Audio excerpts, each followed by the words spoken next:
What's up guys, Static here, and as you've all likely heard by now, and as you can see in the top left corner of the video, we've now got access to the 1.9 pre-release a lot sooner than most of us were expecting, and so I thought I'd just do a really quick run through of some of the new features.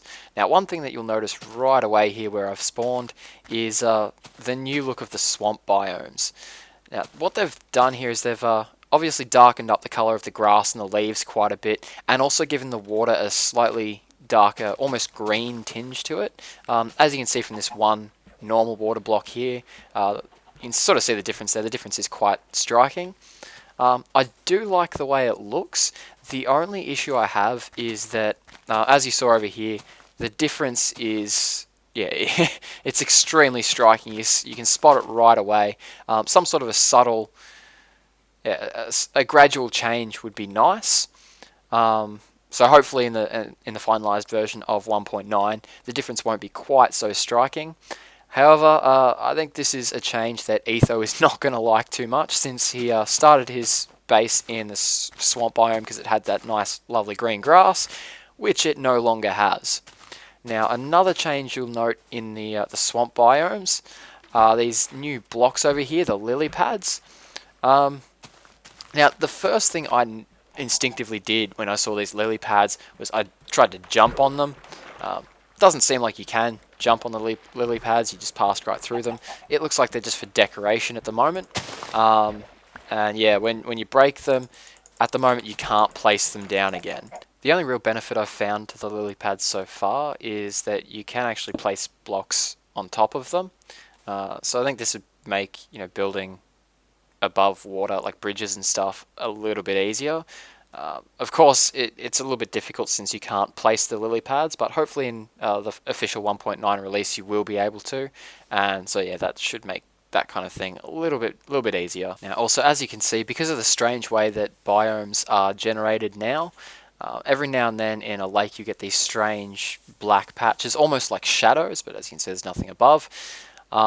Which is basically where there would be a swamp or part of a swamp biome in the water, but so it makes the water black, and to be honest, it looks extremely strange with the surrounding blue water. But again, hopefully this is something that they'll change. Hopefully there'll be some sort of a gradual change between the dark and the light waters. Now, while I'm out scouting for a village, I might tell you guys about another one of the features, or one of the changes that's come with the 1.9 pre-release, and that's that we're no longer able to constantly jump by holding down space. So, right now I'm holding down space. As you can see, I'm not jumping. Holding down space is only going to give you that initial jump, and then it's going to do nothing. I think this is basically to stop people abusing the speed of sprinting and jumping. And it looks like if you jump twice in a row really quickly, yeah, it seems to stop you from sprinting. So yeah, unfortunately, faster than minecart travel is no longer possible just by sprinting and jumping constantly. Another new addition of the 1.9 pre-release is that you seem to get experience for doing just about anything. Like for example, if I jump, my experience bar increases. At the moment, experience still has no uses, although uses for experience such as skills or improving your current skills should be coming in the 1.9 patch. However, at this rate, it's going to be extremely easy to level up. So I like the idea of getting experience for doing a bunch of things in Minecraft, such as digging and, I don't know, maybe jumping, but hopefully they do nerf the amount of experience you get for such basic tasks. Now, one of the rarest updates added to the game are the new mushroom biomes. These things are ridiculously hard to find. I had to fly around on creative mode for around about 5 or 10 minutes, maybe more, trying to find the thing. However, when you find them, you'll find these strange red cows. These are known as Mooshrooms. Basically, they look just like the normal cows, except they got 2 red mushrooms on their back and 1 on their head. They behave slightly differently. Now, I'm pretty sure if you use a bowl on them, you get mushroom stew, which is awesome. These things would be really cool to farm. I'm not sure what happens when you use a bucket on them. Oh no, I just I thought when I used the bucket on it I got water, but hold on, let me just get a new bucket here, because it doesn't seem like I'm able to get rid of this water. Okay. Now, it doesn't seem like using a bucket on them does anything. No. So you can't milk them using a bucket, you must milk them using a bowl. And if you use shears on them, you get around about 5 mushrooms, 5 of the red mushrooms, and they turn back into normal cows. Now, also on these new mushroom biomes, the dirt has this sickly brownish purple colour to it, and is constantly giving off these particles like you'll find down in the void. So, and of course you find naturally occurring giant mushrooms. This is the only place you can find them naturally occurring. You can create the giant mushrooms. For anyone who doesn't know, let me just get this sorted here. To create the giant mushrooms yourself, all you need is a normal mushroom and some bone meal, and let's find that one that works. You need to place them on a flat surface, not surrounded by any blocks, otherwise they won't grow. Spam it with some bone meal, and there you go, you got yourself a giant mushroom. Now, the great thing about these giant mushrooms is that when you break them, I'm not sure if it does it on peaceful mode. In fact, I don't think it on creative mode. In fact, I don't think it does. But if you break them on survival mode, each one of these blocks has a chance of dropping, I believe it's 0 to 2 of the coloured mushroom that the giant mushroom is. So, for example, this one would drop brown mushrooms, and the one over there would drop red ones. And so it's a great way to get an infinite amount of mushrooms. Another addition of the 1.9 update is snow biomes are finally back, which is awesome. I love the snow biomes personally. So yeah, they're a little bit hard to come by. You might need to explore for quite a while, but they do exist again. So one thing you can do if you find yourself in a snow biome is collect yourself up a bunch of snowballs, then turn those snowballs into snow blocks, which you can then use to craft yourself a snow golem. Now, you don't actually craft these at a workbench, you actually craft them in real time by placing the blocks down. And so you place 2 snow blocks and then a pumpkin block on top, and there you go, your very own snow golem. Now, you can't really see it here since we're on snow, but as he walks around, he actually creates a snow trail. As you can see, I can't dig out that snow block beneath him. And if he comes across any hostile mobs, he'll actually attack them by throwing snowballs at them, which the snowballs don't do any damage, but I don't know, it could distract the mobs, make it a little bit easier for you to take them on. Either that or just be absolutely hilarious. Now, the snow golems are neither a friendly mob or a passive mob. They seem to be somewhere in between. They'll attack hostile mobs, so that in that way they act like a friendly mob, so a mob that helps to defend you. But when you attack them, they actually run away like a friendly mob, a passive mob, sorry, and they don't follow you around or anything like that, like a friendly mob would. So I believe they're a new category of mob called the utility mob, which, by the sounds of it, a whole bunch more of these should be coming out at some stage. So yeah, keep an eye out for that. Now, of course, one of the most highly anticipated changes that's coming in the 1.9 update is that villages are now going to have villagers in them. So we've just come across a village here, so we might just take a peek, see what the villagers look like. And as you can see, they are ugly. Yeah, very, very ugly.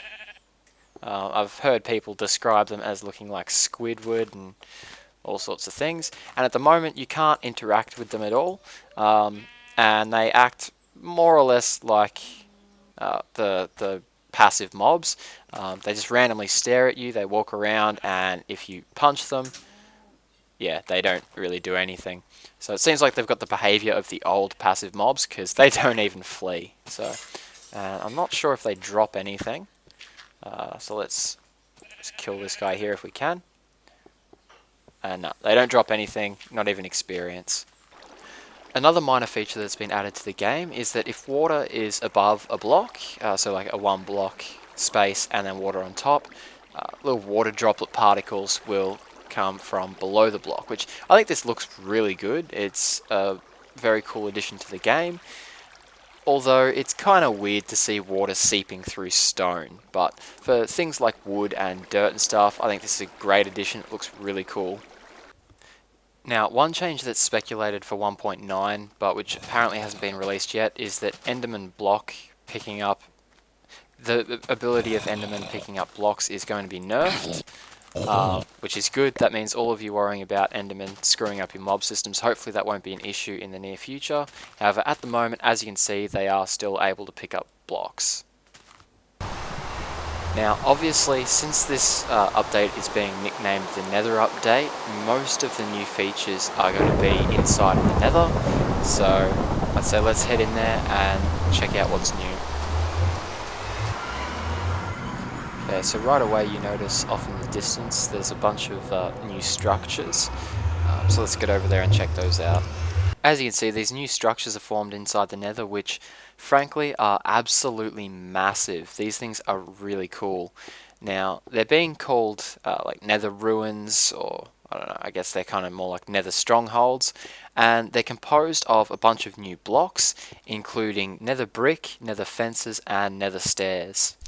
Now, inside these structures, you'll come across these spawners here, which spawn a new mob introduced into the game called the Blaze. Now, the Blaze are these little gold looking guys you see floating around. Basically what they do is they light themselves on fire, or light on fire as you see there, and then shoot 3 fireballs at you. Those fireballs, unlike the Ghast's fireballs, don't explode. What they do instead is light you on fire. Now, upon being killed, the Blazers drop a blaze rod, which at the moment doesn't do anything, but your guess as to what this could do in the future is as good as mine. Hopefully it's used for casting fireballs or something, but somehow I don't think Notch is that generous.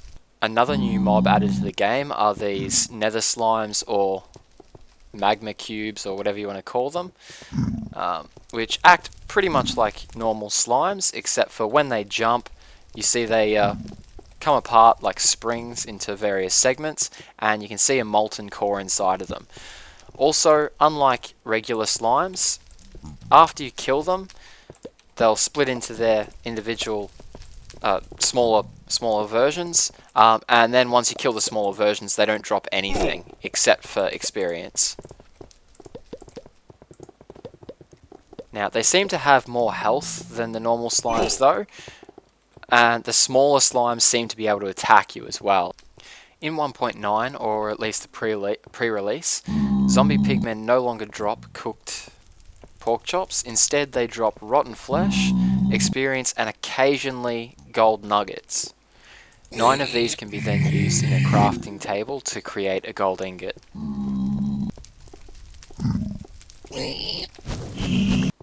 Additionally, ghasts no longer drop gunpowder. Instead, they drop Ghast Tears. Now, at the moment, Ghast Tears don't do anything. However, it's possible, or at least the wiki states, that it's possible that Ghast Tears will in the future be used like bone meal in the Nether. Now, after exploring the Nether Ruins for a while, eventually you'll come across these strange gardens filled with these red plants. These are Nether Warts, and they grow on top of soul sand.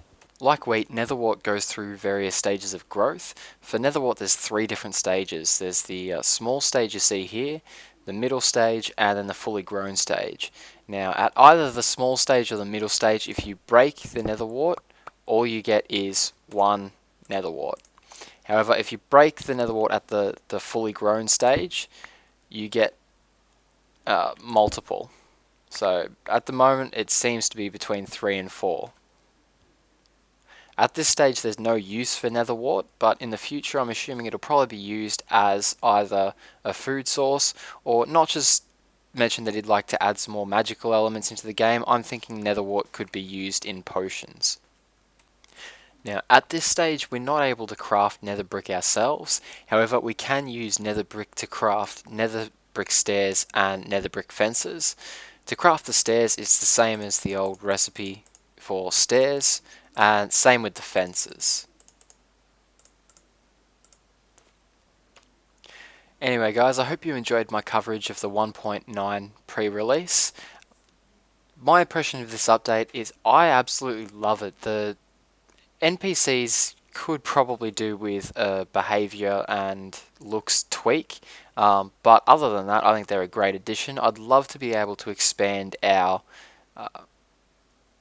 our creations to like somehow allow NPCs to spawn in there. So similar to a game like Terraria where you can create houses and stuff for NPCs, I think it'd be great to build our own towns and stuff in Minecraft, complete with NPCs. I also love these new Nether Ruins. These are a really great addition, probably one of my favourite to this update. I'm just hoping that when 1.9 officially comes out, a lot of these new items have uses. I mean, it was bad enough when we had slime balls that had no uses. They were finally given a use, but now we have several items with no use at all. So I'm hoping Notch gets onto adding uses to those quickly. Anyway, as I said, guys, I hope you enjoyed this update video, and I'll see you again next time.